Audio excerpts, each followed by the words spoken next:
Salut les amis, j'espère que vous allez très très bien.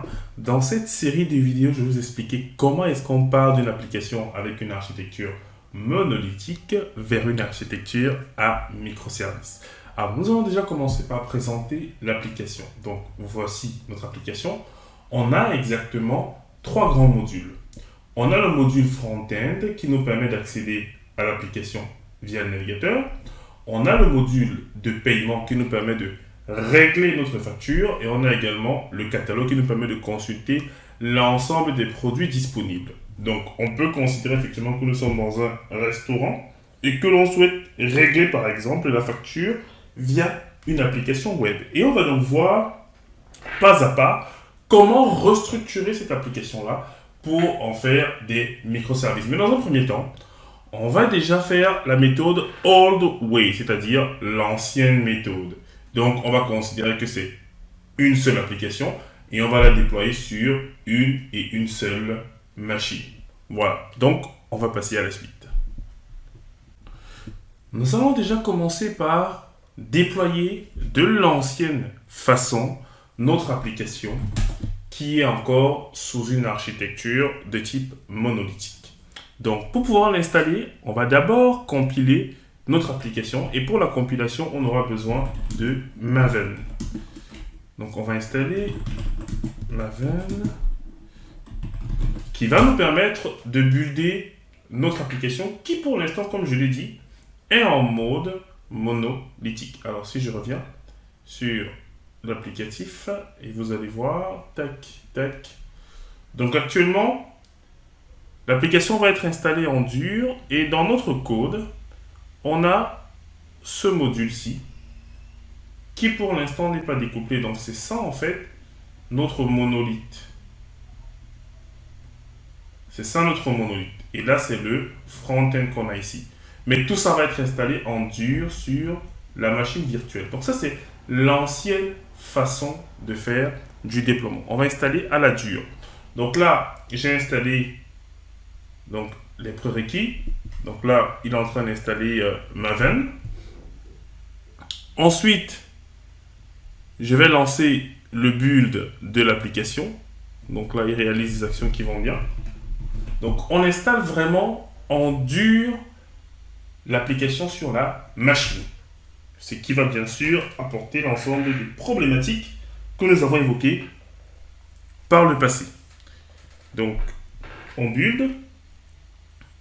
Ensuite, on va déployer l'application qui est en monolithe. Donc là, je vais refaire un SSH 72. Voilà.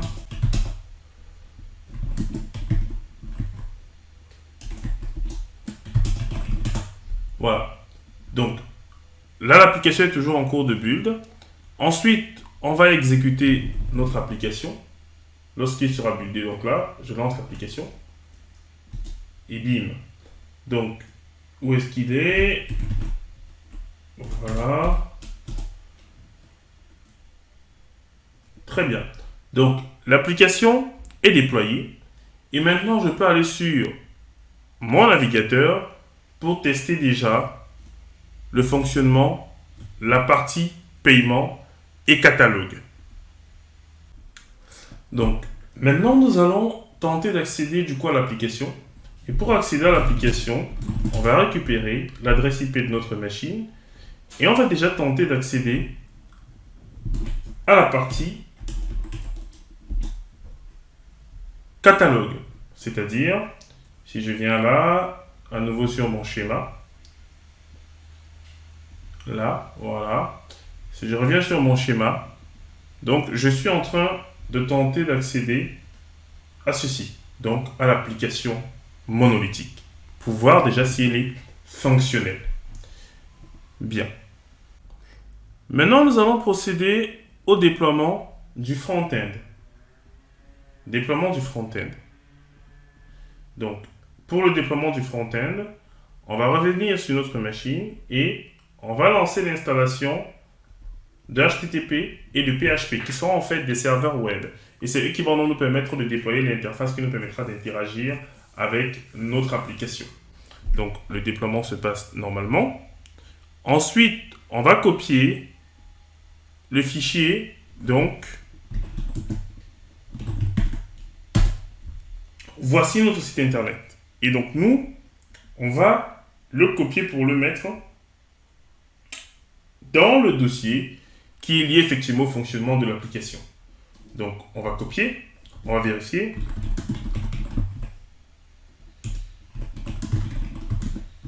On va voir si notre serveur est bien actif. Il n'est pas actif, on va le starter.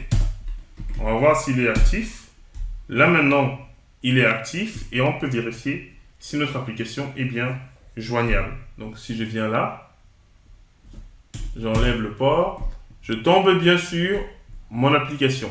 On met, voilà, et on peut faire paiement. Et du coup, ça nous donne le total. Donc voilà l'application qui est maintenant déployée et est disponible. Donc si je repars sur l'architecture, on vient de réaliser l'accès effectivement à notre application. Et là, on a un déploiement qui se fait sur une même machine. Donc là, on a un déploiement monolithique qui représente en réalité the old way. Si par exemple, on essaie de mettre en place par exemple de la haute disponibilité, donc si on essaie de déployer une deuxième machine, il va encore falloir déployer l'application entièrement sur cette machine-là. Parce qu'on ne peut pas la découpler, on ne peut pas la découper. Si par exemple on souhaite maintenir la version de Java, la faire évoluer, là, forcément, ça va potentiellement impacter ceci. Ça, c'est un problème. Et si on a un module qui tombe en panne, forcément, lui ne va plus fonctionner parce que les deux, en réalité, ont été couplés. On est dans une architecture monolithique. Donc, on a du mal à gérer le découplage, on a du mal à gérer la scalabilité, on a du mal à gérer l'agilité, l'évolutivité et même la réutilisation de notre application. Et donc, ça, c'est la problématique des applications de type monolithique.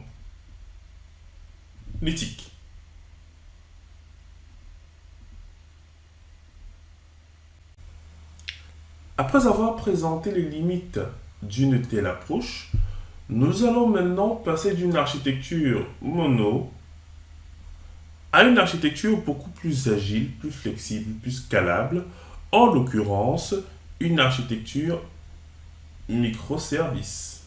Et là, effectivement, on voit qu'on a une application qui est éclatée, où par le passé, on avait catalogue et paiement qui ne constituaient qu'un seul module, mais cela a été éclaté et chacun effectivement a son langage de programmation, ce qui permet aux développeurs de pouvoir mieux s'épanouir, comme je vous le disais. On utilisera le langage qui correspond le mieux à notre besoin. On a également notre front-end et ensuite on a un nouveau microservice qui va jouer le rôle de message queuing, de passerelle pour la communication entre nos différents services. Qu'est-ce que ça signifie? Si par exemple, je me connecte donc via mon front-end à partir de l'URL qui va bien, je questionne mon front-end, mais du coup, automatiquement, la demande en fait va être enregistrée ici, sous forme de message queuing. Vous voyez là, je vais demander des choses. Ensuite, lorsque je vais effectuer ma demande, le catalogue viendra se connecter ici pour récupérer la tâche, la traiter. Il récupère, il traite et ensuite il envoie le résultat. Même chose avec paiement.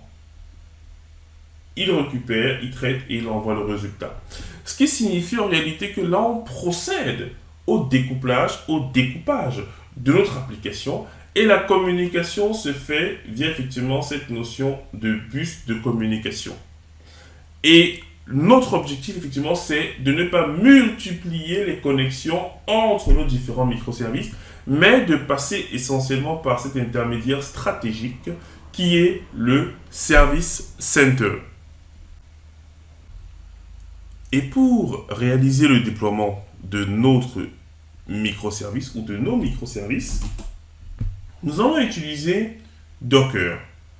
Nous avons donc essentiellement les trois microservices de notre application. Paiement, front-end et catalogue. Et à l'intérieur de chacun, nous avons les différents fichiers Dockerfile qui vont permettre de builder nos applications. Tout simplement. Ils vont permettre de builder à l'intérieur de chacun. Donc si on va dans Front-End, Dockerfile, vous voyez, on a ça. Ensuite, paiement. On a également son Dockerfile. Donc là, on va containeriser, mettre nos applications dans des bulles à l'aide de Docker. Et pour le déploiement, on va donc utiliser Docker Compose qui permet effectivement de pouvoir créer nos différents services. Donc, on a le Service Center, on a le Payment, on a le Mesher, là, le Mesher, qui permet de jouer effectivement la passerelle entre le front-end et notre service de Service Center. Et ensuite, on a notre front-end. Voilà, on a notre front-end. Ça en fait 4. 4 microservices qui seront déployés. Et pour les déployer, du coup, il me suffira de faire tout simplement. Donc là, on a 1, 2, 3, 4 et 5. Il faut bien que je ne fasse pas cette erreur-là. 1, 2, 3, 4. Donc, ça fait bien 5. Voilà. Donc maintenant, on peut s'amuser à faire donc un Docker Compose up-d et automatiquement, mes différentes applications seront buildées, seront déployées et je pourrai simplement consulter mon application. Et là maintenant, on constate que le déploiement est beaucoup plus facile, beaucoup plus rapide, avec simplement un Docker Compose Up. Donc grâce à Docker, on arrive à déployer l'ensemble de nos microservices. Si je fais un Docker PS, je constate effectivement que j'ai bien mes 5 microservices qui sont déployés. Et je peux donc tenter d'accéder à mon application depuis mon navigateur. Donc si je vais dans le navigateur et que je mets donc mon IP, alors tac et tac, voilà, et je mets mon IP, voilà, je tombe bien sur mon application, voilà, et je peux faire le paiement, voilà, payment successfully for the amount of 350. Donc, mon application est bien fonctionnelle et là, le déploiement est beaucoup plus rapide. Il me suffit tout simplement de partager en fait mes images avec des gens et ensuite de leur donner mon Docker Compose et ils arrivent facilement à déployer mon application en mode découplé. Donc ça, c'était la partie microservices. Énormément de tâches ont été faites de façon manuelle. Il faudrait maintenant que nous passions à une phase d'industrialisation. Et donc, la phase d'industrialisation concerne essentiellement la production de nos 3 microservices, en l'occurrence le front-end,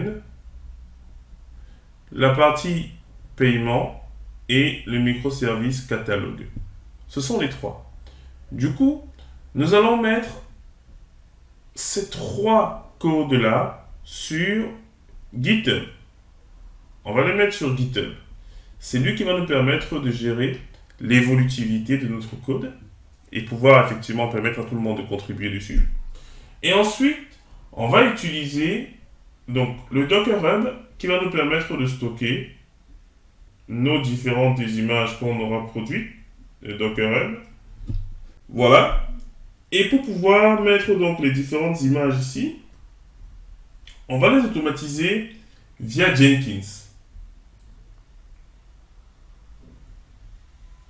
Donc, dès que le code sera mis à jour ici, directement Jenkins va récupérer notre code, il va builder l'image et il va envoyer l'image ici. Et cela de façon automatique. Je précise encore, nous entrons dans la phase d'industrialisation de la production de nos applications.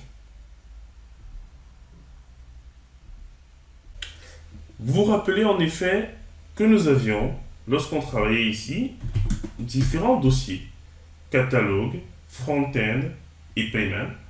Donc, les voilà maintenant qui sont ici. Là, front-end, ensuite catalogue et ensuite le front-end. Vous voyez, ils sont ici. Et donc, chacun a son Dockerfile et ensuite un nouveau fichier Jenkins File qui va nous permettre en réalité de définir les différentes opérations qui vont permettre de partir du Dockerfile à l'image que nous allons ensuite pusher sur le Docker Hub. Donc c'est lui qui contient en réalité les différentes opérations qu'il y aura à faire. Donc, ce qui signifie que si par exemple je modifie ce repo-ci, donc là par exemple je vais modifier le repo là, je vais faire un add readme. Voilà, tac tac tac, je fais une modification. Très bien. Donc là, j'ai fait la modification sur le repo, j'ai ajouté en fait un fichier. Donc c'est comme une modification en fait, tout simplement. Et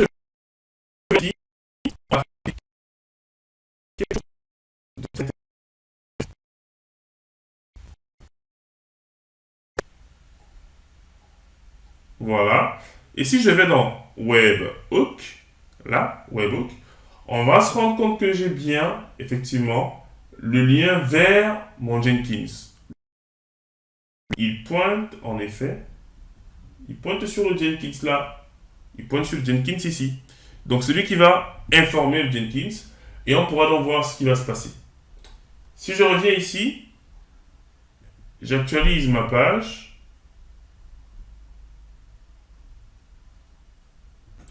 Donc, après avoir patienté quelques instants, lorsque je reviens en fait au niveau de mon job front-end, je me rends compte en effet qu'il a réalisé les actions qui vont bien, c'est-à-dire il a récupéré le code, il a buildé l'image Docker, il a poussé l'image Docker. On ne regarde pas encore la troisième étape. On s'arrête déjà au niveau de ces trois premières étapes d'industrialisation.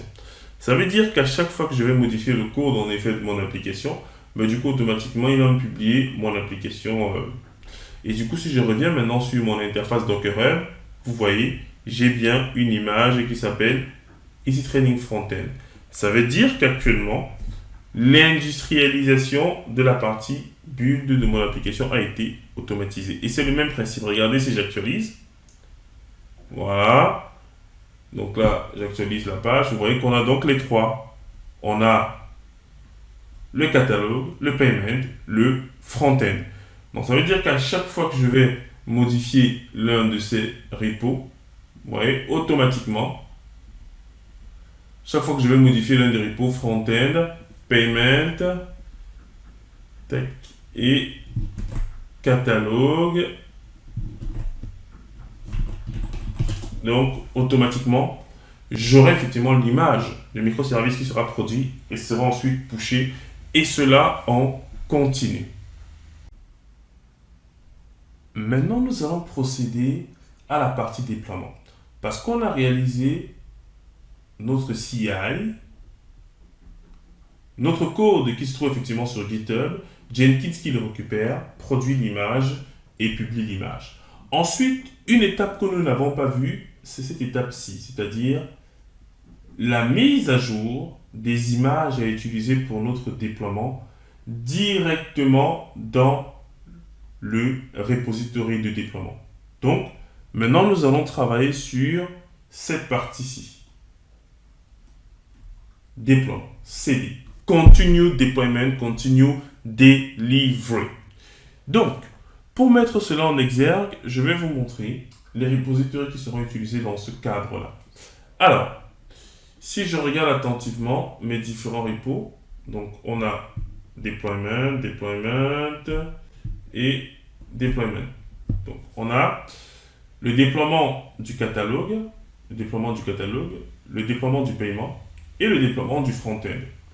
Alors, si effectivement on regarde attentivement, parce que là on va déployer sur un cluster Kubernetes.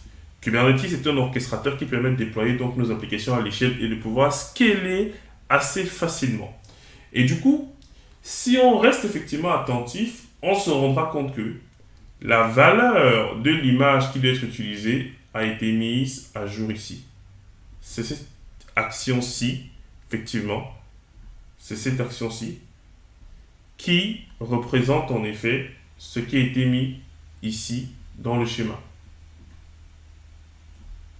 Là, c'est le 4 là, c'est lui qui a été mis à jour ici. Ça voudrait donc dire que le but, c'est de rendre en effet notre application,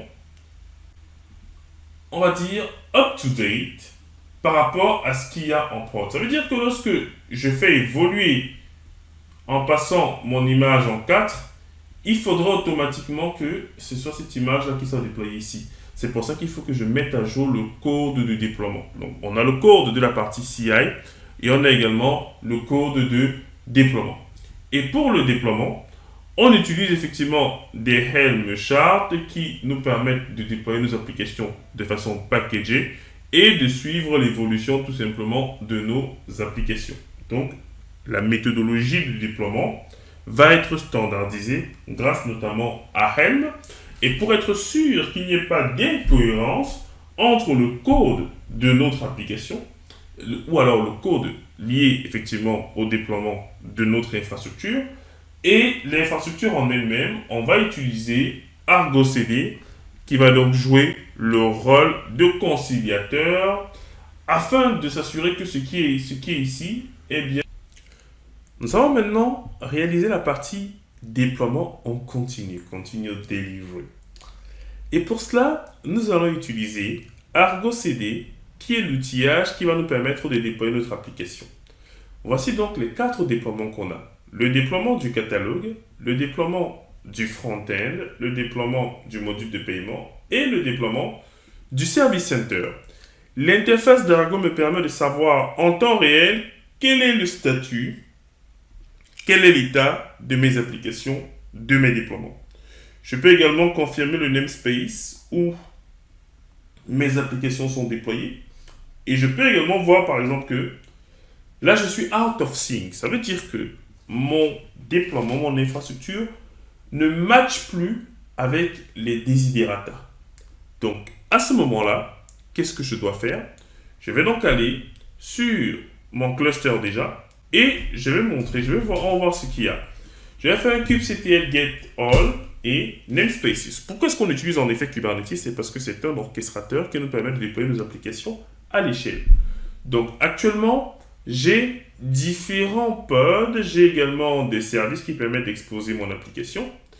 J'ai mes différents deployments, très bien, et j'ai également mes réplica sets. Donc, les voici. Voici ce qui constitue effectivement le déploiement de mon application. Et maintenant, je vais donc procéder à la synchronisation de mon infrastructure avec mes fichiers qui se trouvent sur mon GitHub, afin de me rassurer que ce qu'il y a de déployé, c'est bien ce que j'ai demandé. Grâce notamment à cette interface sur Argo CD, j'ai la possibilité de parcourir mon cluster, voir par exemple les ressources qui ont été déployées, ainsi de suite. Donc je peux consulter, je peux voir par exemple que lui, il ne fonctionne pas bien. Je peux voir au niveau des events exactement ce qui se passe. Restart, fail container, catalogue 1 already present on the machine. Bref, donc là je vois les différents événements qui permettent effectivement le déploiement de mon application. Je vois par exemple si j'ai des erreurs, etc., des permission denied. Je peux synchroniser par rapport à la config ou alors supprimer tout simplement. Et je peux également voir les différents logs si éventuellement ils sont déjà disponibles.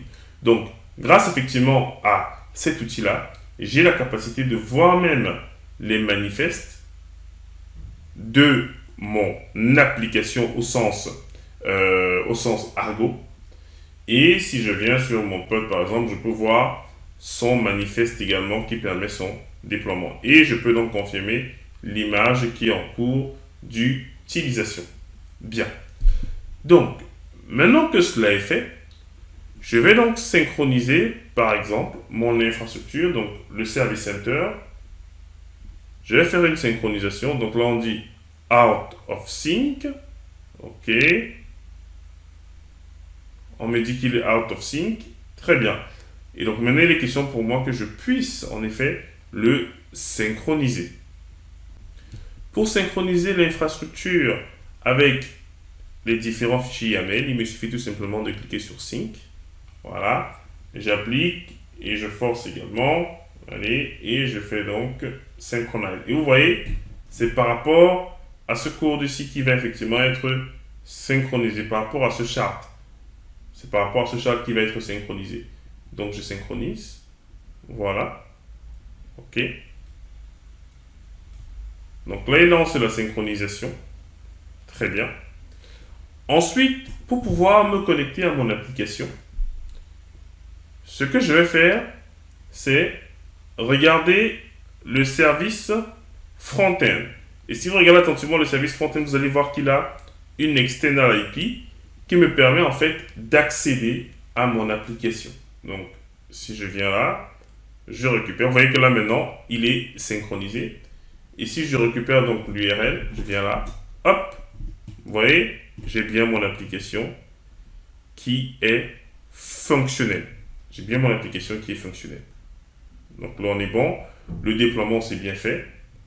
Mon infrastructure est synchronisée. Vous voyez, il est bien sync. Vous voyez, il est bien sync. Très bien. Donc, ceci effectivement permet de mettre en avant le déploiement automatique par rapport à l'infrastructure que j'ai. Et à chaque fois, il me parle du différentiel entre ce qui est souhaité et ce qui est actuellement mis en place.